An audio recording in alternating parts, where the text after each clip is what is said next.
What is going on, everybody? How's everybody doing today? I hope you're having a good one. Welcome to a new video. Let's thank the Lord for another day, and let's get started.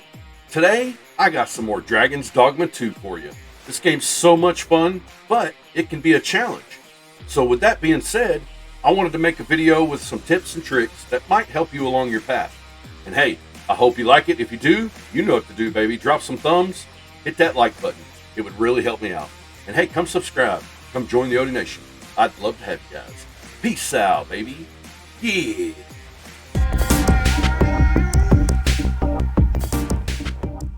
All right, guys. My biggest tip is to pick up everything.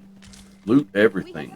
If you look on that little map compass, they told you there was materials here. So make sure you're picking up everything that they put in your path.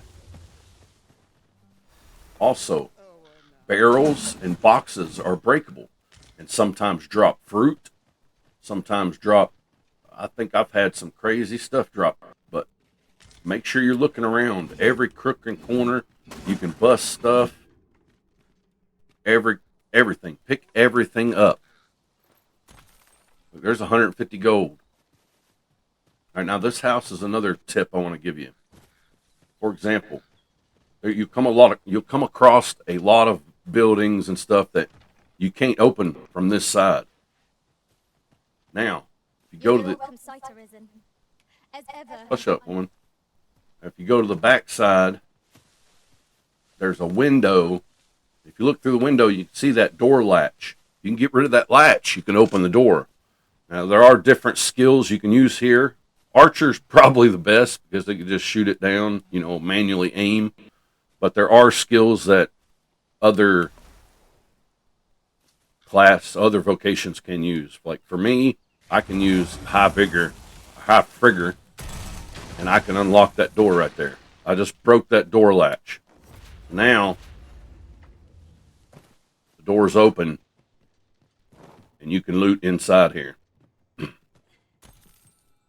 There's 1,500 gold and a treasure chest. Go ahead, Pawn.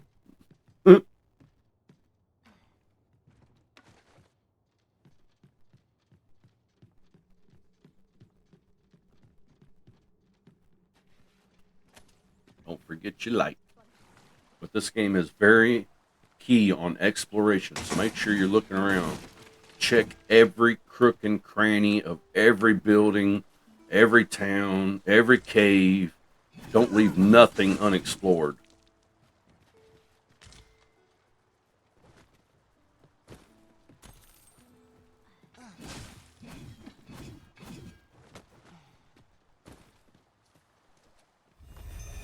Now, when it comes to caves, you can use your map, and you can tell if you've been to a cave or not. See, this one I have been to because it's been explored.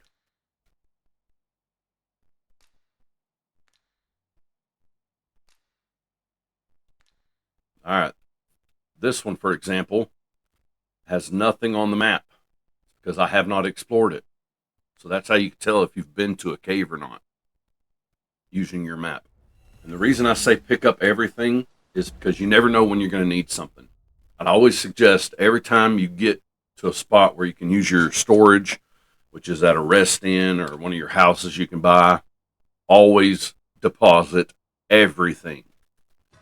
And then, like, if you're like me, always combine everything first to, get anything good that I might need for extra potions, whatever you might need for a quest item. A lot of them you can combine items to make. Another thing, don't be afraid to put rotten food in your storage because you never know when you might need it. There are some quests where you need rotten fish or rotten fruit or something like that. So put everything in your storage, whether to combine it later or sell it later for some extra gold if you're a little low on funds. All right, guys, this little symbol right here is your inn, and this is where you can use your storage. Organize storage. Deposit. Remember, deposit everything because you might need it later.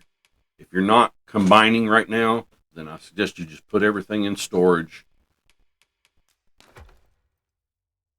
to be able to keep you light and to use later. You never know when you're going to need something. And the great thing is, once you put them in this storage, they don't rot anymore. Time will not overcome them or make them rot. So you can put stuff in here and it'll last forever. The fatigue of a long journey when treated.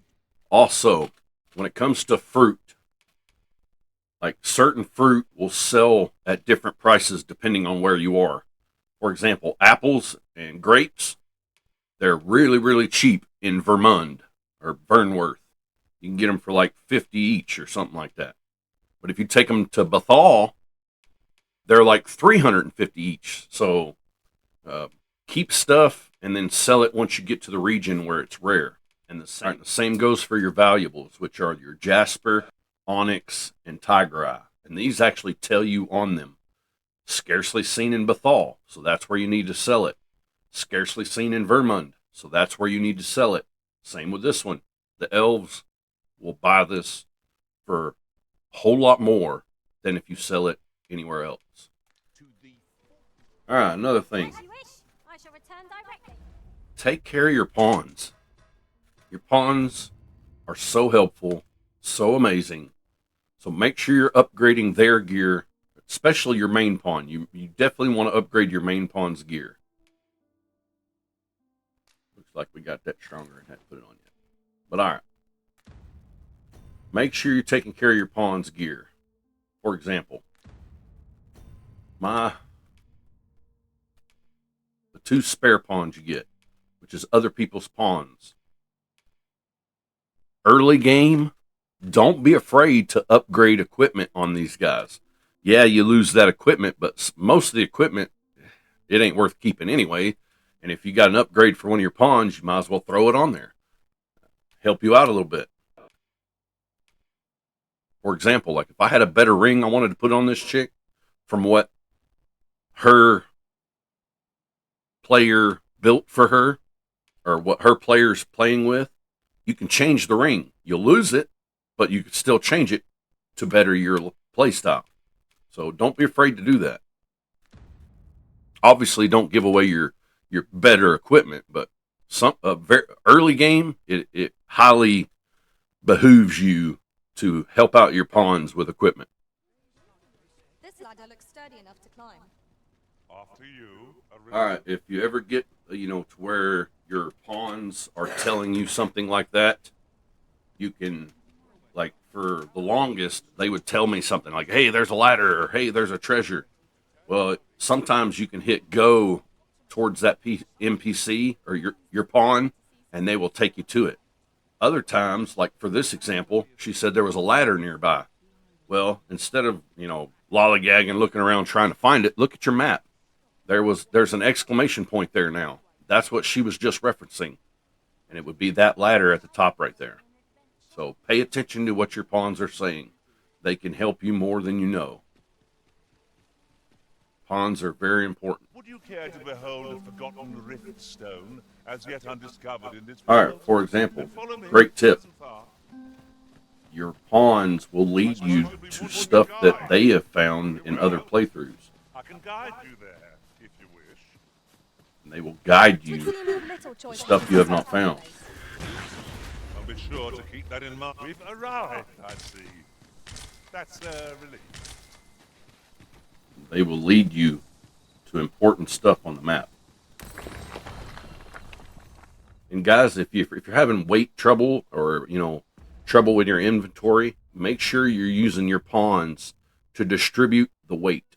So you can give this to your other pawns to make them carry everything. Make my pawn carry all the excess. And lighten your load. Now, if you're out and you're out in the middle of nowhere, no town close, and you're just like super overweight and you done filled up everybody, there is a trick you can do. You can put everything on one pawn, and then you can dismiss that pawn, and then everything he was carrying for you, not the equipment he came with, but everything you added to him will go to your storage. and then you can just go to a rift crystal and pick up another pawn real quick. Here's another thing I've seen, and I don't know why. Like, you see where I got 1,800 rift crystals? Well, most people that, are this late in the game have hundreds of thousands, a lot of rift crystals. And I'm like, that don't make sense to me, because for me, every time I lose a pawn, I will come here and spend every RC I got for an extra pawn. That's what they're there for. They're not you can't use them for anything else, so you might as well spend them. So the best way to do that is go to search for a pawn, advanced search. And what I do is I come to this little level thingy, and it'll tell you your budget right under it. So if I'm down one pawn and I've got 1,800 rift crystals, you can just bump this level up. I went a little too far. Bump it up. See, like right there, I can get a level 80 pawn for the amount of rift crystals I have. So my tip is spend them. I mean, they're not for anything else in the game, so make sure you're using your rift crystals.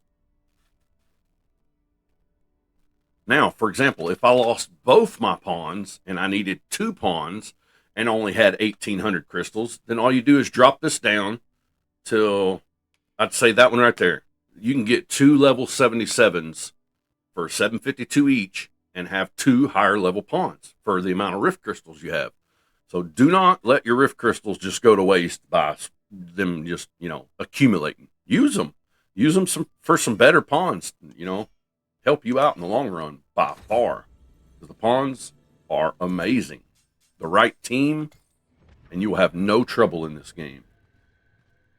Like for me, I've got a level 70 and a level 73 extra pawn. But I've had both of them since like level 65. So it's getting to the point where I'm about to swap out Sarah. Well, once I hit level 70, I will upgrade my pawn. My pawn will probably go to 77 or 78. But that's just me. Because they give you rift crystals, might as well use them.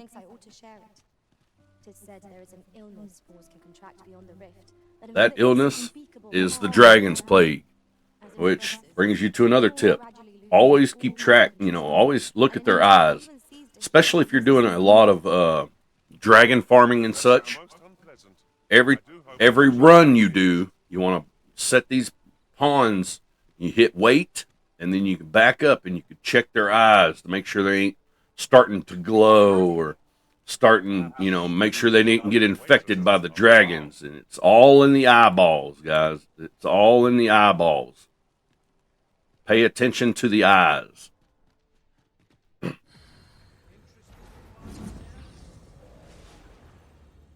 Now, same thing in here in the rift. Make sure you're looking at their eyes. Like this pawn right here that has this mask on, don't touch it. Because you cannot see the eyes. You don't know. If they have bad eyes, look, there we go. That pawn has dragon's plague. Do not hire it. Do not hire a pawn with dragon's plague, because it will spread to your pawns, and then you'll have to kill them or reset them, and hopefully you catch it before they take out the whole town. So make sure you're paying attention to the eyeballs when you're hiring pawns. All right, and another tip is don't forget that you can tackle people or pick people up. Like, for example, there's one quest where somebody's watching you, and I tried all kinds of stuff. I was shooting them, and nothing ever worked. So make sure you remember you can always run and, pick people up. If it's an enemy and their guard's down, you can tackle them. You can pin people to the ground and such. It's very handy. For example, if you get one of your pawns that has dragon's plague or something like that, if you see them with the red eyes, it's time to get rid of them. So what you do is you pick them up, and then you find a body of water, and you throw them in the water to, let the brine get them, and then they'll be taken care of. You won't have to worry about it anymore. Same with your main pawn. If your main pawn gets the plague, pick them up, toss them in some water. So, I'd highly recommend anytime you come across fairy stones, purchase them, willing you have the money. Because fairy stones is how you travel, and they're very handy to have. These were necessary. Another tip, always check vendors. These people with the backpacks, some of them have special gear that you can't get elsewhere.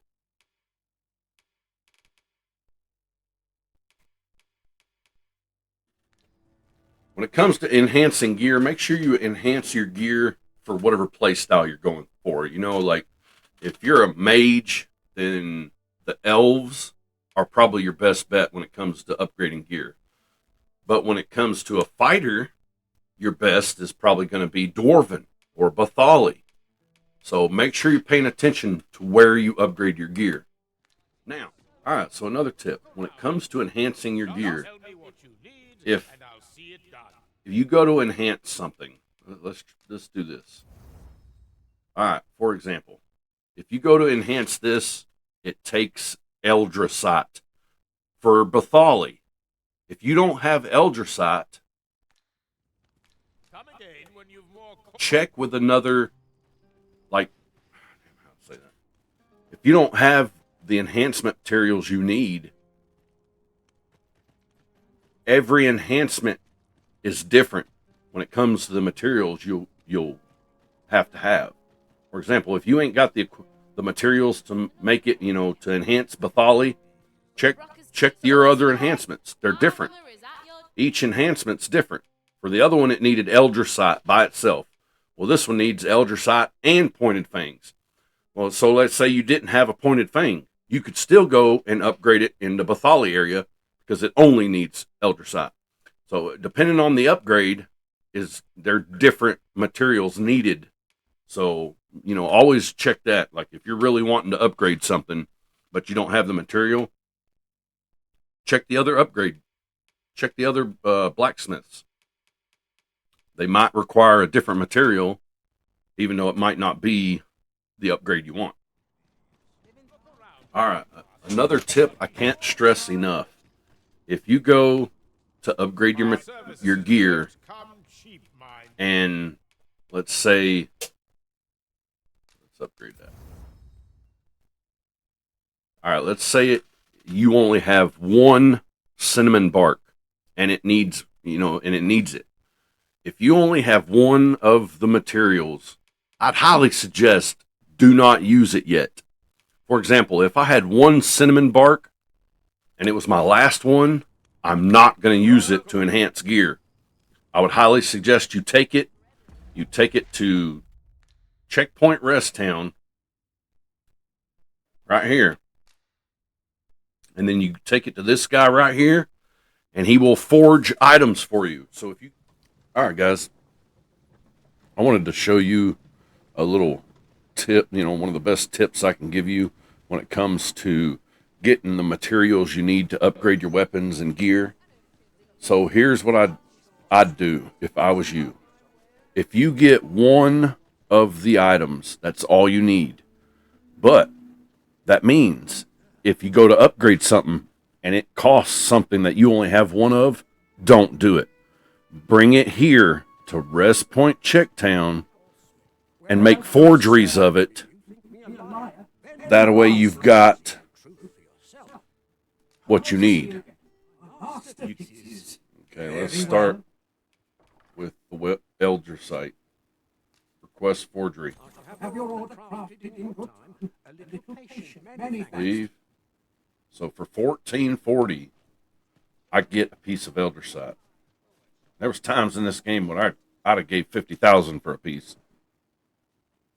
Just sit here for 2 days. There's 4 cycles per day, so it's every 6 hours. There's one morning.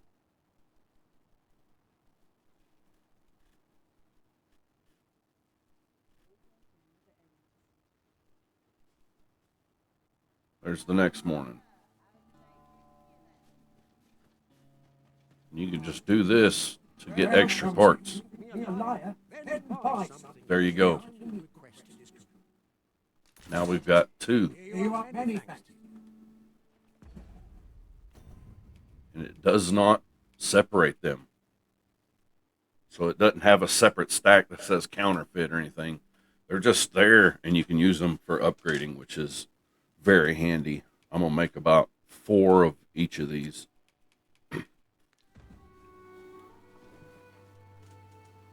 That was breakfast. This was lunch. That's dinner. And this is, what the hell are you doing out at midnight? Breakfast. Lunch. Dinner. Oh, you're up so late. Now you're here.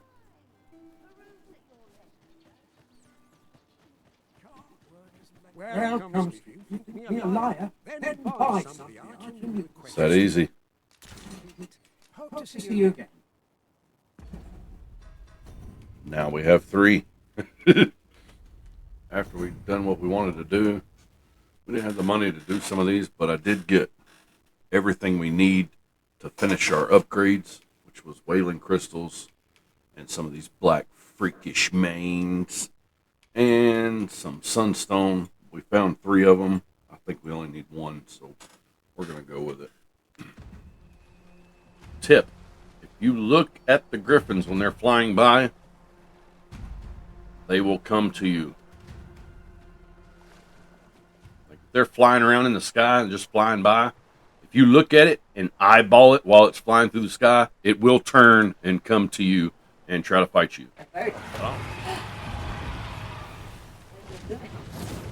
My magic can view your What? Oh. Okay, you got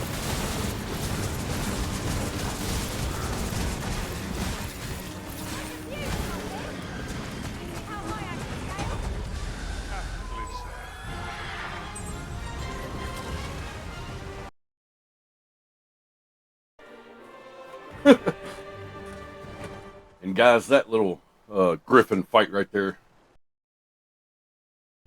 and most important tip in this game: warfare is broken. You haven't tried it, do yourself a favor and go get it. All right, guys, probably the best tip I can give you: warfare is broken. I'm talking just insane. But I wanted to point out some stuff that I was, struggling with when it comes to your augments. If all you do is play as the warfare, you won't get your augments. They won't unlock automatically, which is what I was thinking. Considering that your weapon skills and core skills can be bought and unlocked as you play as a warfare. If you want the augments, you need to change to the magic archer. So once you get them leveled up, warfare is broken because as you play as it, it levels up every vocation. Like the only vocations I've played as is mage, sorcerer, played a little bit of mystic spear hand, and the warfare. Now, in order to get the augments you want, you need 1, to have it ranked up enough, and 2, you have to equip the vocation and then go over to the augments and you can unlock them. But you can't unlock the augments as a warfare. But all you got to do is swap over, unlock them, and then swap right back, and then you can equip whatever you want. But the warfare is so broken because you can equip any skill, any augment, any weapon, any equipment, and multiple weapons. You can equip multiple weapons if you want to, and you can swap between the 3 or however many you put on. And it's best to keep your heaviest it's best to keep your lightest weapon in your number 1 slot because that's the only weight that accounts to your equip load. Something else very important that a lot of people probably miss. Masks are part of your equipment. Like, I have both of these equipped, and like this little kerchief, it goes over your face, and it doesn't do much for your defenses or anything, but if you look, it gives me a whole lot of elemental resistance and the debilitation resistance. So that is just amazing. And you can wear it with your helmet. All right, everybody, that was my tips for Dragon's Dogma 2. If you got any good tips, please leave them in the comments. And hey, if you like it, drop some thumbs, hit that like button. It would really help me out. And hey, come subscribe. Come join the Odie Nation. I'd love to have you guys. Peace out, baby.